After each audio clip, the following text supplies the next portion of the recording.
覺得人係有機會嘅，如果人哋俾機會佢咧，佢起碼有個選擇。咁連呢個機會都冇咧，你會唔會人生會好消極啊，同埋可能會好暴戾添。咁啱咧，我就見到呢即係有愛會招募呢個義工咁樣，咁我又好有興趣喎。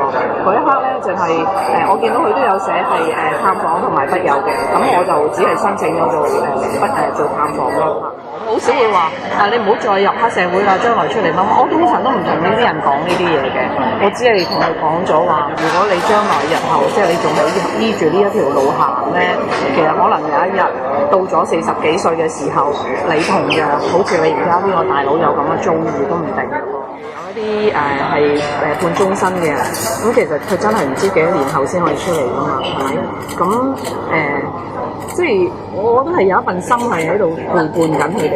我又竟然唔諗得到，即係其實佢哋都係好有禮貌嘅。其實即係同埋佢哋係好開心嘅。你有人去探佢咧，佢哋嗰啲人嗰個敏感度好高嘅，好叻嘅。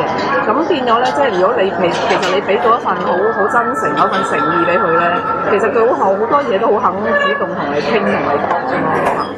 一般嚟講咧，就係即係當我哋探訪到佢差唔多出嚟嘅時候咧，都係㗎啦，即係我哋就會接觸佢㗎啦。又或者佢臨出嚟之前嗰段好短嘅日子咧，基本上我哋都唔會去探佢。